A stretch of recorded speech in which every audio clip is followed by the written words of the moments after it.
So, hello everyone. My name is Jatish, and you are watching the episode number 3 of JSpeaks podcast.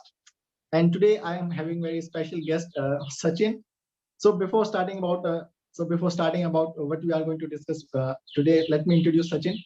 Sachin is a GRE topper, and I am very much excited to talk to Sachin. So first of all, thank you for accepting my invitation. Thank you for having me. Okay. So before starting, I want to tell my audience that Sachin is a GRE topper and has scored 340 out of 340. So that is a big deal. Yeah. So before starting, Sachin, if you could tell the people that how big is this number, the 340 and the 340, and how many people achieve the score or something about that exam. First of all, I think I'm actually not sure of the exact number. I mean, people do ask me this. And as far as I know, it's just around 10 or 15 people a year around the world, considering every single candidate globally. And yeah, I think that's the approximate number, 10 or 15. But again, there's no way of truly knowing because they don't actually release the official numbers or official scores. So, okay. So in the top 10, 15 among around 6 or 7 lakhs applications? Yes, there are 600,000 people that take the GRE each year. Okay, that's such an amazing score. So, okay. So today we are going to talk about the GRE exam. Yeah. So Sachin, if you could briefly tell us what is GRE exam and what is about GMAT exam, if you could briefly tell that. Sure. So the GRE and GMAT exams are like the two biggest exams that you have to take when you're studying abroad at a graduate level. That means when you're applying for like a master's or PhD or MBA and stuff, then you'll have to take one of these two exams. So the GRE is mostly for, again, like science-based masters, like engineering, chemistry, physics, psychology, and all that kind of stuff. And, English literature, all this stuff, will fall under the GRE, under GRE's umbrella. And the GMAT is generally for MBAs and finance degrees, generally, more business-oriented degrees, right? So these are like the two major exams. Apart from that, we also have like the LSAT and stuff, which is mainly for law school exams, right? So the GRE is an examination that you take when you want to study at a graduate level abroad, right? So it's mainly for the US if you're applying to a university in the US, but it's accepted by other universities as well, in the UK and especially in Singapore and stuff, for like the top universities in Singapore, and a few universities in Canada and a couple in Germany and stuff. So it's like here and there around the world. But mostly it's centered around the US. So if you're going to study at a graduate level program in the US, then most likely you're going to have to take the GRE exam. And the GMAT, again, same thing. But if you are applying for like an MBA or like a finance program, marketing, master's in management, then maybe the GMAT would be like the exam for you. So that's how these exams sort of come into play in your application. Yeah, okay. So how can a student identify that he really want to give an GRE exam, or is there certain criteria that, okay, so how student can identify like that, okay, now I'm want to give an GRE exam, or or student need the GRE exam or not? How can student decide that? So the main way that you can find out is just by looking at your target country. Okay, so if you're applying to the US and you're applying for a master's or PhD or even MBA program, like 99% chance you're going to have to take the GRE, right? So if you're applying to the US and if you're thinking about going to the US, most likely you're going to have to take the GRE, right? If you're applying outside the US, so we're talking about Canada, UK, Europe, Australia, then you have a little bit more of a flexibility, right? So it's dependent on your university. For example, if you want to apply to Canada, right? If you want to go for like the CS program at the University of Toronto, then they require the GRE exam, right? So depending on the university, some universities will require it, some of them will not. So if you're applying to the US, then like most likely you're going to have to take it. There's no way around it. But if you're not applying to the US, you should check whether your target universities, like if you want to get into Cambridge, if you want to get into Technical University of Munich in Germany, or if you want to get into NUS in Singapore, you should check if your university and your target program at that university requires a GRE exam or not. So if you find that 2 or 3 of your target universities require the GRE, then you have to start thinking about taking the GRE exam. Yeah, yeah. So you were talking about the universities and about the Cambridge and NSUs, all of that. So so before starting, before applying, every student wants to get to the top Ivy League colleges and all the top 50 universities. So how can a student decide that, okay, these are my universities and these are the universities I should be looking for? Okay, these 5 universities are that I can assure that I will get admission. So how can a student shortlist the universities? Right. So shortlisting is a little bit of a complicated process. So basically what you're doing is you're sort of seeing what are the kind of students that have been accepted towards that program, right? So for example, if you want to know, let's take a random university. Let's take Georgia Tech University, okay? So that's like a pretty good university in the United States for all this tech-related stuff, engineering, like pure science and all that. Suppose that you are like a mechanical engineer like me, and you want to go into the mechanical engineering program at Georgia Tech. So what you would do is you would Google like, okay, what kind of students get into mechanical engineering in Georgia Tech. So specifically, you would Google Georgia Tech University, mechanical engineering students, mechanical engineering admitted student profiles, right? So that's admitted student profiles. So if you Google that, you can sort of understand, okay, what kind of students have been admitted into Georgia Tech? So what kind of GPAs do they have? What kind of GRE scores do they have? What kind of IELTS and TOEFL scores do they have? What kind of projects do they have? Do they have any research work? Do they have any work experience? So you can sort of guess, okay, like approximately, like, do I match the kind of admitted student profile, right?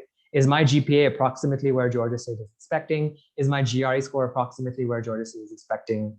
And TOEFL, do I have like the research the kind of research work that Georgia State is expecting, and so on, right? So you do this for each university, and then you can sort of figure out whether the kind of students that they admit is like of a higher caliber than you, or equal to your caliber, or lower than your caliber. So if you go to a university like, for example, Harvard University, right? The people that get into Harvard are like all like amazing people, right? So if you check out admitted student profiles at Harvard, and you see that they have like super high GPAs, super high GRE scores, and like amazing research and project work and stuff, then that would be something called a dream university, where they don't exactly accept students of your caliber, they accept students of higher than your caliber. Okay. Then if you go to like a safe university, for example, I can't think of any safe universities off the top of my head. There are so many, but anything like under the rank of say 300 or something, like in the topuniversities.com rank, that would be like a safe kind of university. So those universities will tend to accept students with like, a lower GPA, a lower GRE score, maybe not too many projects or work experience and so on, right? So if you sort of compare the their like admitted student profiles to your own, and you see that, you are kind of like a better student, or you have like a better profile than the students that they accept, then that would be like a safe university, right? So it's like a high chance that you'll actually be admitted into that university. If you ever find a university where the kind of students that they admit is like pretty much approximately your own profile, like similar GPAs, similar GRE scores, similar projects and everything, then that would be a match university. So when we apply to college, we apply to a combination of like, dream, match, and safety universities. And we hope to get into our dream universities. Most likely we get into our safety universities, and like 50-50 chance we'll get into our match universities. So that's how the whole shortlisting works. Yeah. So we are talking about GRE exam. So if you could tell me what is the right time for preparation of the GRE exam? So in the final year or year before final year. So how much duration is necessary for the preparation in the GRE exam? Right. So good question. So when you are taking the GRE exam, it depends on when you want to go to college. Right. So if you want to go to your master's or PhD program right after you graduate from bachelor's, right? So that means you want to fly right after 8th semester. So then you would take the GRE either in your 6th or between your 6th and 7th semesters. If you're in a 4-year degree, then you would apply to college in your 7th semester. You would get accepted in your 8th semester, and then you'd fly right after you graduate. Right. Now, suppose you want to take some work experience and stuff, right? Let's say you're graduating whenever, and you want to go to college in fall 2025. So that's September 2025. If you want to go to college in September 2025, ideally you should take the GRE by September 2024, right? So if you have your GRE score ready by September 2024, then you can take some time to sort of shortlist universities like I explained, and then figure out, okay, like where you want to apply, write your college essays, and then get your transcripts from your university, send it to that particular college, and the whole process and stuff, right? So it gives you some time to make that whole application happen, and that's approximately when you would take the GRE if you planning to go to college. Yeah. So you were saying that if you are in the if you give exam in 6th semester, then up to 8th semester you can fly to another country. So if you are giving exam in 6th semester, then I believe in around 4th semester you should start preparing for the GRE exam. Yeah. Not necessarily. It doesn't take a lot of prep. So as a coach, I usually recommend 3 to 4 months of preparation, because you can prepare for longer than that if you want to, but there's a lot of stuff that goes in your profile, like for example, GPA and projects and stuff. So you don't want to focus too much on the GRE. So you have to make sure that the other stuff is doing pretty well. You want to make sure that you're not failing classes, or like you're doing projects and stuff on the side. So you want to make sure that you devote at least 3 to 4 months of preparation. That's usually what we recommend. And 1 year is like, if you want to, you can, but again, 3 to 4 months is ideal. Yeah. So if you could give 3 tips that you can give for a beginner who is just going to start preparation for the GRE exam or looking for the I want to pursue higher education in the foreign country? So any 3 tips that you can give for the beginner? Okay, so 3 tips off the top of my head. First thing would be to not rush the exam. So like I can't tell you how many students I get where they come to me, they're like, okay, Sachin, I have like 1 month to my exam, or I have 2 months to my exam, or I have 3 weeks to my exam. Please help me. I need to score some huge number and stuff. And there's no magic, right? There's no magical tips I can give people so that they get like an amazing score. Yeah. It takes time and it takes effort, right? So I would say don't wait till the last minute to take the GRE exam. Try to take it a little bit early. Allow yourself the time to actually go through the whole preparation and just going through the entire process, right? So allow yourself that time. That would be the first and foremost tip. Okay.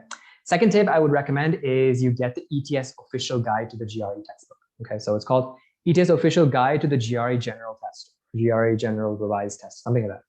And that's like an awesome book. Like it will introduce you to the examination, tell you what the structure is like, how long the exam is, what order the sections come in, the test section, all the kind of details about the exam.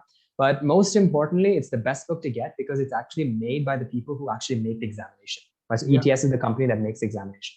So the questions that they give in that book is very similar to the questions that you face in the actual GRE exam. So I would definitely recommend that you go and get that. Okay. Yeah. And the third tip that I have is that I wouldn't really focus too much on resources. So like I said, ETS official guide is something that you need to, it's like a must have. Right? So every student who is preparing the GRE should absolutely have that book. But beyond that book, I wouldn't really recommend focusing on resources too much. Like people ask me, okay, what are the best textbooks? Which textbooks did you use and stuff? But it's not about the textbooks as such. It's more about the strategy, right? So you have to make sure that you are focusing on strategy, on how to actually prepare for the exam, how to actually split up your preparation, how to actually answer each question type, how to prepare yourself for GRE Quant, GRE Verbal, and all that. Right? So these strategies are what's going to actually make a difference, right? Because like every student has access to all the textbooks around the book. Right? So it's not like using one textbook is going to give you like this amazing score and using another textbook is going to give you like a low score. That's not how it works, right? So having the right strategy is important. The ETS official guide is like a must-have. Everyone needs to have that. But beyond that book, it's more about strategy and stuff. Even that book is not going to guarantee that you get an amazing score. You have to focus on your strategy and your preparation. Yeah. So that means you do not require any type of coaching or any sort of external help to prepare for the GRE. You can yourself prepare very much well for the exam. Yeah. I think that's sort of like a toss-up. Like if you want to study on your own, you definitely can. You don't need to go to coaching or anything like that. I personally did not go to coaching, right?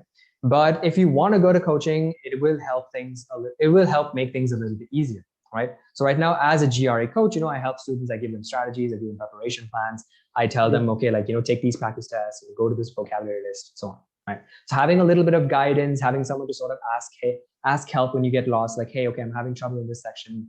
How can I, improve in that section? Having like a coach, having someone to help you out will make the whole process a little bit easier for you. But if you want to do it on your own, that's perfectly fine as well. Yeah. Okay. So if you could briefly explain about the GRE exam, so that how the GRE exam is made up of like AWA and the vocab part and the quant part, so that briefly you could explain all these 3 parts. Sure. So briefly, there are 3 main sections for the GRE. Right? The first is a writing section. So you have to write 2 essays, and it's like an hour long. Right? So that means you have to make sure that you are good at English, right? Good at writing in English and stuff. So that's a very important skill to have. And the second thing is, and the second and third sections are quant and verbal. So quant is, as you expect, it's quantitative reasoning. So it's just all math stuff. There's no college level math, so there's no calculus or like vector calculus and all that kind of stuff. It's not there. It's just high school level math, right? So that means probability, a little bit of statistics, numbers, graphs and stuff. Like quadratic equations, all this kind of basic math. So 10th grade, 11th grade, 12th grade maths. That's basically what you can expect in the GRE exam. And then GRE verbal is where it's like a multiple choice. It's like a multiple choice section where you have to, you'll be given like a question, it's like a fill in the blank kind of question. You choose like the best word that goes in that blank, or you'll be given like reading comprehension, where you are given like a passage and you can answer questions based on the information from that passage, like a paragraph. Like it'll be like 2 or 3 paragraphs per passage. So those are like the main kind of questions that you face in the GRE exam. Yeah. So we are talking about the vocabulary part. So I guess a student needs to learn about 100 to 1500 vocabs for the exam. Yeah. Or is there any specific amount of number that you must achieve so that you can score a high marks in vocab part? I think that's not exactly true, because again, like people always ask me, how many words should I learn for the GRE? And there's no actual amount, right? So it depends on your base vocabulary. So I made like an entire YouTube video and stuff on this, comparing like Venn diagrams and everything. So the thing is, if your base vocabulary is already really strong, right? If you already know like a bunch of words, then you might just need to learn like 500 words for the GRE and you'll be totally fine, right? But then if your base vocabulary is not good, if you don't have a strong vocabulary, then you might have to learn 1,500 or 2,000 words, right? It's really dependent on how good your base vocabulary is, right? So personally, I had to learn 919 words for the GRE exam, right? Some people have to learn more, some people have to learn less, right? So what I usually recommend is that you keep learning words until you can recognize approximately 75 to 80% of the words that appear in the GRE exam. So if you can recognize like 80% of the words that come, then you'll be able to use some strategies and stuff to figure out the words that you don't know and answer all the questions. Yeah. Okay. So if I ask you about the steps of an application, that what are the things in application like GRE or the GPA and the LOR, SOP? So if you could briefly explain all these three things or all these things. Sure. So if we're looking at the steps of an application, I guess the first thing that you need to know is what degree do you want, right? So that's like a sort of a question mark for like a lot of students as well. So first thing you need to decide is what degree do you want, not the location, but just what do you want your career to look like? Do you want a master's? Do you want an MBA? If you want a master's, what do you want to do it in? Do you want to do it in your own field, or do you want to switch to say like some business analytics or digital marketing, something like that? So first thing you have to figure out is what kind of career do you want and what kind of degree do you want? That's the first step. Second step is you figure out the countries, right? Do you want to apply to just one country? Do you want to apply to multiple countries? Where do you not want to go? Where do you really want to go? Like for me, it was specifically the US. I only wanted to go to the US and nowhere else. So it was a little bit straightforward for me. Other students will apply to US, Canada, and Europe. Some people will just apply across Europe. Some people will just apply to Australia and stuff. So it's really dependent on the student, right? So you figure out the location. Third thing is you look at the universities. So what kind of universities in those countries do you want to get into? Right? If you're applying to Canada, maybe you might want to get into University of Toronto. It's the best university in Canada. If you're applying to the US, you might want to get into MIT. It's the best university in the US. So you figure out what kind of university, just like, just quickly just look through what kind of universities that are there. And then what you do is you look at the requirements for your specific program. Okay. So for example, I applied to a master's in mechanical engineering program, right? So if I was applying to Canada, I would go to the University of Toronto's website.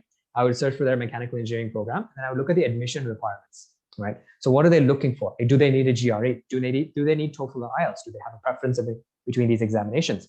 How many letters of recommendation do they need? How many essays do they need? When is their deadline? So these are kind of important things that you need to know, right? So you figure out their admission requirements and first check if you're eligible to meet those requirements, right? Sometimes you might not be eligible, right? They might have like a minimum GPA. They might have like a minimum GRE score, minimum TOEFL to check if you're eligible. So, and then what you do is you go about filling that requirement. That means you take that examination. If they require the GRE, you take the GRE. If they require the TOEFL or IELTS exam, you take the TOEFL or IELTS exam.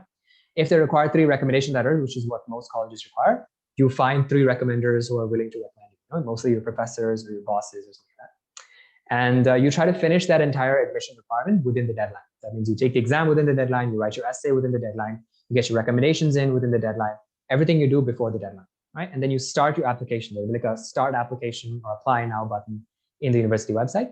Click on that button, start your application, upload your essay, upload your recommendations, upload your GRE score, send your transcripts, and then just pay the fee, whatever it costs to apply to the college, and then you're done. Then you wait around 2 or 3 months for the results, and then you proceed from there. Yeah. Okay. So if I ask you if you have to arrange in the decreasing order of the important things like GRE score and GPA and all of these things, how would you rate them? That which is most important thing and which is sort of less important? And yeah. I think the most important thing in your application is your GPA. Okay. And I know that, this is like it's like a point of worry for a lot of students because they may not have it with the best GPA. But the GPA is important. I'm not going to lie and say the GPA is not important. The GPA is important. The thing is, because you are applying for a college degree, right? That means you're applying to go to college again. You're not applying for a job. You're applying to go to college again. So they need to know, like, are you a good student? Can you survive in our rigorous environment? Can you pass all the classes? Will you end up failing? Will you end up dropping out? Right? They want to know. So having a strong GPA is very important when it comes to applying to the top universities, right? Of course, if your GPA is average or mediocre, mediocre or low, There are ways you can make up for it, but again, remember that GPA is the most important thing. So you want to make sure that it's strong, right? And that would be the most important thing. Second thing is whatever exam that they require, right? So depending on the program you're applying to, let's say they want the GRE exam, then you need to have a strong GRE score. They want a GMAT exam, you need to have a strong GMAT score, right? So that's that exam, that main exam that they're looking for. That would be really important. That would be the second most important thing. Third most important thing I would say is either your research work or projects. So if you have projects that you did outside of class, maybe some research work you conducted with a professor, maybe you have like a published paper and stuff. So that's really important. That really helps you a lot when you're applying to a specific stream. For example, if you are like a bachelor's in mechanical engineering student like me, and you're applying to like a master's in mechanical engineering degree, then having mechanical engineering related papers and stuff is going to be important. But if you are like a bachelor's in mechanical engineering student and you're applying to say like a data analytics program or a digital marketing program, then of course your projects and stuff won't really matter, right? Because it'll be all mechanical engineering focused.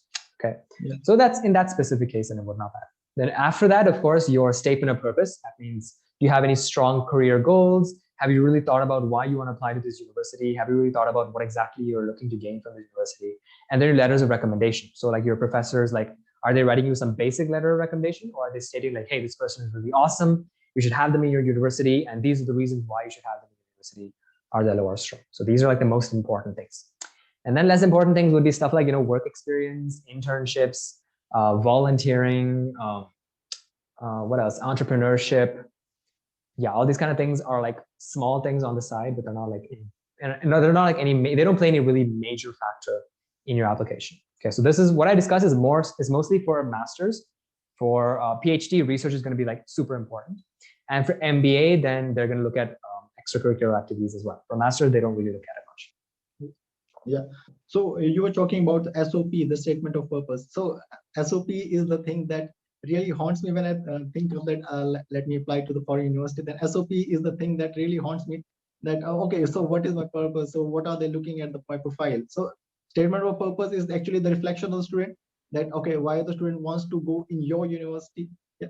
So if a student doesn't, okay, if I say if a student doesn't know that okay, I want to pursue which course or which university. So how difficult is that for a student to identify his statement of purpose or like that? Then it becomes extremely difficult, right? That's like trying to build a skyscraper without the foundation, right? Yeah. So you need to absolutely know which course you want and why you want it, and that needs to be like a strong reason, right? That's why I said the first thing in the steps to apply to college is to figure out what degree you want, right? What do you want your career to look like? So absolutely, you need to know why you want the degree, why you're applying to that university, and what your career goals look like, what you want to do after you graduate. These are important introspective questions that you need to answer before you start your statement of purpose, right? Only with these answers can you create a strong SOP. Without these answers, your SOP is going to be like a complete mess. So you definitely have to figure that out first. Yeah. Okay. So is there any perfect score? Okay. So perfect score, I might say wrong, but is there any decent score in GRE that okay? So this is required score for you to apply to a great university, or a low GRE score can also help you in getting a top university, or is the GRE score the most important thing, or what is a decent score in GRE? So if we're looking for a decent score, I mean, the number that's usually thrown around is 320. And the reason why is because if you get a 320, you're in the approximate 80th percentile around the world. So that means your score is better than 80% of other test takers, right? So generally we say that if you have a 320, then you should be able to apply to some really good universities in, like the top 25, top 50 universities would be definitely open for you. I would say top 50 would be definitely open. Top 25 will be a little bit more difficult, but that's like the normal number, 320, okay? Now, it's also kind of dependent on which program you're applying to. Right? So for example, if you're applying to like a math program, an engineering program, a pure science program, then they want to make sure that your quant score is really good. Right? So you want to make sure that you have like a quant score, maybe like 165 or higher out of 170. Right? If you're applying to like MIT and Stanford, you want to make sure that your quant score is like 168, 169, 170. Right? So, but if you are like an English literature student, or if you're applying to like a business related program, not a business related, I would say like an English literature student or like some kind of a humanities student, then you want to make sure that your verbal score is pretty good, not lower than say 160 or something. Right? So 320 is like, like a good target for students to achieve, right? To try to aim for, because that gives you, access to at least like the top 50 universities around the world. So that would say that, that's like a pretty decent target. But of course, the higher, the better, right? I would always say the higher, the better. Minimum, I would say, if your score is less than 300, you need to retake it, right? Because I think 300 is like the 50th percentile mark. So that means it's like around average, right? Approximately average. So if it's lower than 300, definitely retake. So between 300 and 320 is like, it's okay. You still apply with that score. Yeah. Okay. So there's also called the GRE subject test. Yeah. Okay. So if you could tell me that why for which courses you should go for GRE general test, and for which courses you should definitely have a GRE subject test. Yeah. So generally, I would say 99% of students taking the GRE exam will only need to take the GRE general exam, right? Because most programs will only ask for the GRE general exam. The GRE subject exam, there's like very specific subject. They have like GRE math, like GRE chemistry and stuff. Only take those exams if your universities ask for it, right? So for me, when I was applying, I was shortlisted university and stuff. I saw that Cornell said that, okay, we want the GRE test, but we also would prefer if you had like the GRE math test as well, right? And out of all the universities that are shortlisted, only Cornell was asking for GRE math. So I was like, I'm not going to take the GRE math exam, study for like 2 months or 3 months for it, and then just apply to that one university with that math score, right? So I was like, I'm just not going to apply to Cornell at all. So same way, like if your target universities, say at least 2 of your target universities say they want it, then you would take the exam. If only one of them says it, then you probably just don't apply to that university, right? It would just be a lot easier. So that's how I would say that if you want to decide if you want to take it or not. Yeah. Okay. So this is the question that really bothers me. Okay. So nowadays, in the TV advertisements, or like we are shown that you get a specific university exam at home while sitting at home, and you get degree from the university. Like there's a website called Upgrade or something like that. Yeah. And also, okay. So first of all, I want to ask you that. Okay. So should you consider those universities? Should you consider those websites to enroll for the subject, or enroll for the degree? And second thing is that, okay, so the second thing is that we are getting free lectures on YouTube as well of all the top universities. Yeah. So why should a student consider going to the foreign university if he can get the top level education at home, sitting at home? Right. So I think I will answer your second question first, and then I'll answer your first question. So your second question was about how there's a bunch of free lectures on YouTube, like MIT has like open courseware and stuff on YouTube, right? Yeah. So you can go watch MIT lectures. And so then why bother applying to MIT? Why get a degree from MIT? There's a lot of reasons, right? There's so many reasons. Just off the top of my head, there's like 5, 6, 7 reasons. But let me just talk about, let's say, just a few reasons. Okay? First thing is the value in the job market. Okay. So if you are applying to a job, let's take the data science stream, right? Because that's like a very popular stream these days. So let's take the data science stream. Let's say you are applying to a data science job, and you have done you watched a bunch of lectures on YouTube. Maybe you even have some certificates from Coursera or EDX or Udemy or all these things, online places. You have some certificates. You've done a few projects as well. And versus there's someone who has done a master's degree in data science. Okay. Employers will no doubt look for that person with that master's degree. Okay. There's no competition. The difference is, the reason why is because that person will hold a greater value in the job market rather than someone who has done stuff on their own in terms of studying data science on their own through YouTube videos, through online courses and stuff. Okay. Yeah. Simply because that person has gone through like a formal education, like the master's student has gone through a formal education with a formal testing process and all that. Right. When you watch YouTube videos and stuff, we never actually know how much you really understand. Right. So if you go through the lectures, can you actually take those examinations that MIT students go through? Will you pass those examinations? There's no way for us to tell. Right. But then if you go through like an official master's program, then you're actually going through those lectures, but you're also being tested on that. So the employer can see, hey, this person has a 3.5 GPA out of 4. Right. So this person has actually done pretty well in college. They have understood most of the concepts and they've passed all their classes. So that means that other person is going to hold more value than you, right? Because you have not shown any kind of formal scores or anything. So in the job market, having a master's degree is definitely going to be more valuable than taking all these online courses and stuff, right? So you can take online courses and stuff. They're not saying that they're bad. If it's something like a hobby for you, or if you kind of want to switch into a career like that, you can definitely start there. It's a great starting point. But if you want to be taken seriously in the job market, then you need to have like a strong, like a master's degree or like a diploma or something like that, to show that you completed the test. That's the first reason. Second reason is that a master's degree is so much more than this classes, right? So when you take, let's say, when you watch all the data science courses on MIT, okay, what happens? You've watched a bunch of video lectures, right? You've taken down some notes, and that's it.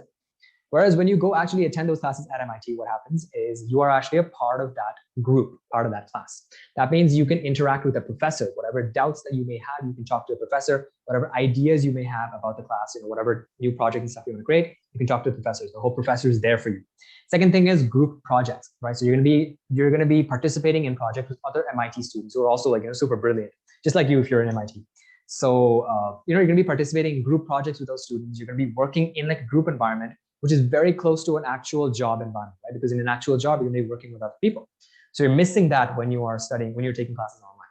So that's another reason why. So like professors, group settings, right? Third is what kind of projects are you doing? When you're doing projects, by yourself at home, let's say you're taking some Udemy data science course, they give you some small projects you do on your own, right? Versus if you were taking like a data science course at a university, you can make use of the labs, you can make use of the resources that they have, you can make use of their strong computers, you can make use of their existing data, and then do project and stuff, right? So that's another reason. So you have the whole, the quality of projects is also different, right? And the fourth reason why having an actual degree versus doing stuff online is the breadth and depth.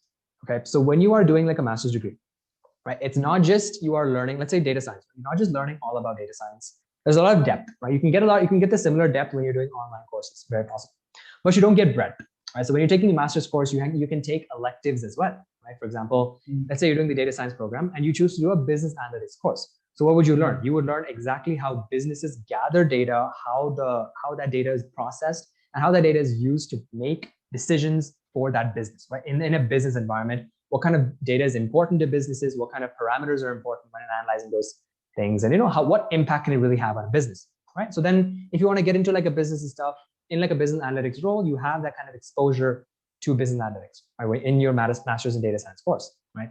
In another example, let's say in your master's in data science course, there's a course called Data Science for Climate Change, to combat climate change. Right? So then what you would do is you would gather the data from all these satellites and all these research work conducted by on-field research and stuff. And then you would analyze the data. You would see, okay, like how are the sea levels rising? At what rate are the northern ice caps melting? And you would see all these climate change, all this climate change data. You would see how you can analyze it, how you can predict what's going on. And you would really be able to apply your data science knowledge in that field. Right? And that's something else that you would miss out when you take online courses, because it's not exactly possible for you to get that breadth through like online courses. Whereas in a master's program, you're sort of forced to, because you have electives, you can pick and choose, whatever stuff you want to complement your existing knowledge, and you just have a greater breadth of knowledge through a master's program. So those are just 4 reasons why I would prefer master's over classes. Yeah, I can recall a quote by APJ Abdul Kalam. He has said that, okay, so the walls of a school teaches you more than the teachers. Yeah, exactly. So it's not, when you go to a school, it's not just you're sitting in class, but you're also interacting with other people. You're using the knowledge of the teachers. You're participating in all these activities that help you boost your soft skills. And once you graduate, once you complete that degree, right, you're writing that examination. It says on your scorecard, you scored 80%, you scored 85%, you scored 90%. That means you worked hard, and somebody gave you a degree stating that, hey, this person has worked hard. They have done what's required of them, and now they're qualified to be part of the workforce, right? So it's more than just a class, it's everything together, right? Now to answer your first question, which was all about, upgrad and taking all these diploma programs online, right? So I completely respect those programs. I have a friend who is, she graduated with me, but she was an EIE engineer. So she was part of the EIE class, but we're both the same batch. And what she did is after graduation, she went to like a 6-month diploma program at some institution that, teaches data science. And she took that 6-month data science diploma certification. Right? She got that diploma. And after that, she was placed in L&T as like a data science engineer, right? So that's definitely an avenue that if you want to consider, you can definitely go for it. But again, a master's degree is going to be more valuable, right? Because in 6 months, what you learn in 6 months online versus what you learn in 2 years full-time, there's a huge difference. That's a world of difference. If you just want to become a data science engineer, then yeah, go for it. Go through the 6-month program. I'm sure that they have great placements after you graduate. You'll be able to get that job that you want, right? But if you want that full experience, if you want that full breadth and depth of knowledge to really have a strong impact in your career, then a master's program, there's no substitute for a full-time master's program, right? Like I said, even at 6 months, you would lack a lot of breadth. Like she wouldn't be able to take like a business analytics course, or she wouldn't be able to take that course on climate change and stuff that I discussed earlier. Whereas in a master's program, you can take all those things. You can have like a bigger understanding of data science. Right, so those programs, the 6-month program, 1-year program, That's really great if you are someone who cannot afford a master's degree, right? Or maybe you're a little bit older, maybe you're like 29, 30, and you want to make a career change, and you don't have 2 years of like 2 years of your savings to, to spend on living, and then to actually study in some kind of country or some kind of university, and then graduate and then start working. If you don't have that kind of money or time, then of course a 6-month program is totally fine for you, right? But if you are young and if you do have the time, if you do have the money, then I would definitely recommend taking a full-time master's program. Yeah, I can notice that you have pretty good accent about English. Yeah. Yeah. So you have developed that over the course of time, or is it natural for you? No, I grew up in Canada, so I was there Okay. when I was young. When I was learning, Okay. during my formative years and stuff. So that's how what accent came, and then after I came back to India, it's just sort of stuck there and just hasn't left. That's it. Okay. Okay. I wish I could have accent like that, huh? You can move to Canada and it'll just come naturally. Yeah, sure.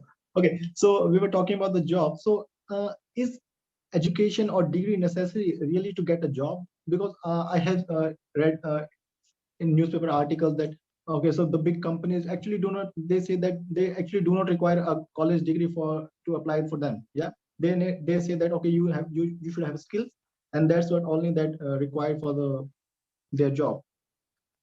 Yeah, absolutely. You don't need a college degree, right? That's what I was like. That's what I tried to say that even earlier. You don't need a college degree. It's not like an absolute necessity to get a job, right? Even if you take online courses on Udemy and you learn a bunch of stuff about, say digital marketing and stuff, you can definitely get a digital marketing role. Right? That's totally possible. If you want to take like a 6-month or 1-year, certification diploma program and still, go into that data science, digital marketing field, then you can still get into digital marketing, right? So whatever field that you want to get into, if you learn those, if you learn the concepts from somewhere, if you do some projects on your own, it will give you some kind of minimum capabilities and stuff to enter the kind of project. Right? However, the difference is that the degree will allow you to command a greater salary. It'll allow you to work in a much bigger role. Right? That means you can start leading teams that that do digital marketing, that are digital marketers. You can start planning digital marketing, large-scale digital marketing projects on your own. Right? So having that degree is that breadth and depth of knowledge that's required to get into these top companies, get into these high-paying jobs and stuff, right? Whereas with skills and stuff, you can definitely do it. Like it's very possible. It just becomes a lot more difficult, right? For example, I remember there was an interview with this teenager. He was like some 16, 17, still in high school. And he built this website where you can track the coronavirus figures from all around the world. And he was getting offers from all these top companies, even though he's still, still in high school. They wanted to graduate and just join directly, not going to college. Right? So it's very possible for you to get all these jobs and stuff without college, without having a degree and stuff, but it's not easy. Right? The number of people that do it is very few, and the chances are much lower than if you actually had like a college degree. I can remember the Indian advertisement about Whitehead Junior. Yeah. Yeah. they show similar kind of stuff. Mm-hmm. Okay, so let's come back to the university part. So what are the other factors that one student should consider, like the weather or the climate or the Indian community or the food? The food is a big thing, yeah, for Indians, yeah. So are these factors should be considered for applying the university or the country?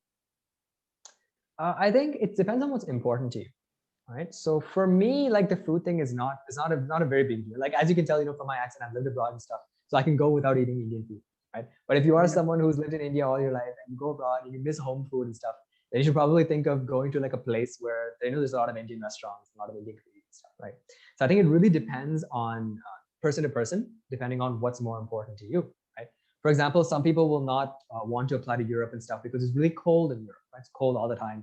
So if you are like, again, if you were born and raised in India, then if you're sort of used to like the warm weather, especially if you're from like South India and stuff, used to the warm weather, then maybe Northern Europe and stuff is probably not a good destination for you if you don't like the cold, right? If you want to go someplace where you have friends, where you have family, then you might think of going to like a country or a city where your family is located, where your friends are studying or are working. Then if you want that community, then of course you would go there, right? Again, if you want like a general Indian community and stuff, then you would think of going to places where there are a lot of Indians and stuff. Like, for example, London and stuff. There's a lot of Indians in London. Toronto. Yeah, exactly. Yeah, in Canada, there's a ton of Indians in Canada, right? Yeah. So it depends on where you want to go. Yeah, sorry? They say mini Punjab. Exactly, yeah. So being from Canada, I know that, like when I lived in Calgary, we had like this one-fourth of the city. We called it the northeast part of Calgary. It's like full of Indians. You can see full of Indian restaurants everywhere, Indian shops selling all this, like Indian spices and stuff. And It's like a very strong Indian. So if you want that level of community, then you should pick a place where they have that level of community, where they have that level of Indian community. So besides community, a lot of stuff like like climate and have family and friends, and cost is also like a big thing. Like for example, US is like really expensive, and Canada is like a lot cheaper than the US. And UK is pretty expensive, but Europe is comparatively cheaper. Australia is pretty expensive, but New Zealand is comparatively cheaper. So cost is also like a big factor when it comes to selecting countries. So there's a lot of things you need to consider, and yeah, it's not just one thing, right?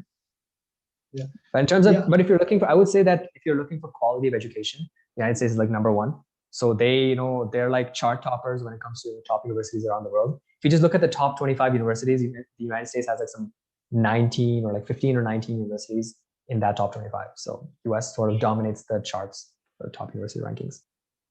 Yeah. Okay. So we are talking about the US. So recently, yeah, or maybe yesterday, I read the news that there are some anti-racial protests against some Asian communities. Yeah. Yes.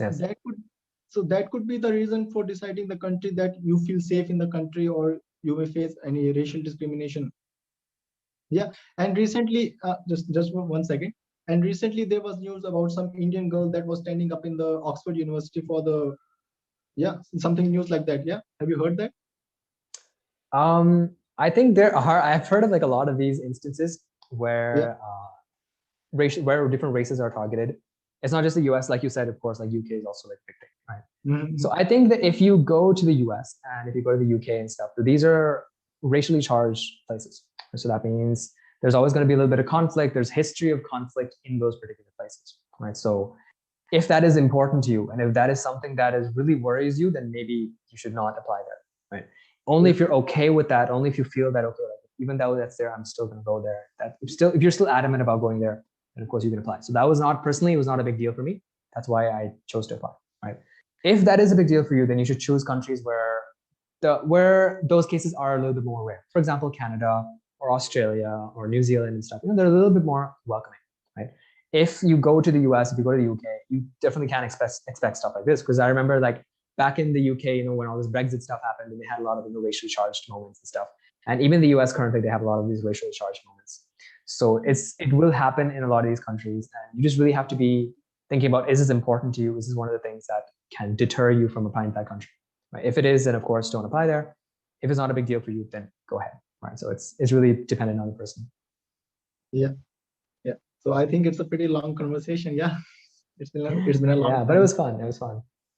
Yeah. Okay. So any final tips that you want to give to the students who are watching this? Any final say? Final say, I would recommend that when you're applying to college, you should really know what your career goals are, right? So a lot of students, they will, when you're just starting to apply, right? And you might not know what you want, right? You might not know if you want a master's or an MBA or what kind of field you want it in. When you're starting off, that's perfectly fine. Even if you're in college and you're not sure about your stream, that's perfectly fine, right? Most of us have been there. But when you are applying, at least 2, 3, 4 months before your application, when you're actually focusing on your examinations, you're actually focusing on applying to college, selecting university and stuff, you should have your career goals planned out, right? As in why you're taking that degree. Okay, what do you want to gain from that degree? What kind of jobs you want to work at? What kind of companies you want to work at? What kind of career you want to have 10 years from now, right? You should have a little bit. If it changes in the future, that's fine, right? But still, at the time of application, you need to have like a strong idea of what you want to do, right? And once you have that strong idea, that's going to motivate you to push through, write that SOP and shortlist universities, get a good score on the GRE, get a good score on all your exams and stuff, right? So having that concrete career goals, having that motivation will really help you a lot, because it helped me a lot, having those concrete career goals. That's why I understand that having those goals is really important. So make sure that you sort of figure out what you want to do. Once you have it, then you stick to it and you apply it. It'll be like, it's a really fun process, right? Try to enjoy the process. Clarity of goal is very much important. Yeah. Absolutely. Yeah. So okay, thank you so much, Sachin. It was so much nice to talk to you. Yeah, I learned a lot of new things, and I hope that all of our viewers must have also learned new things. Yeah. Thank you so much. Thank you so much, Atish. It was really fun. I really loved doing this. It was awesome. Yeah. Okay. So just before signing out, I want to tell the audience that Sachin also has a YouTube channel by his name, and also has an Instagram channel. You can directly message him and he will surely reply. He replied mine, and that's how we had this conversation. And all the questions that we have discussed, almost he has explained all these topics in details on his YouTube channel. Yeah. So make sure you subscribe to his channel and subscribe to my channel also, and make sure you like this video. And okay, so if you have any comments or any suggestions, then please drop down in the comment section, and we will meet in the next one. Yeah, thank you so much. Thank you. Bye-bye. Bye.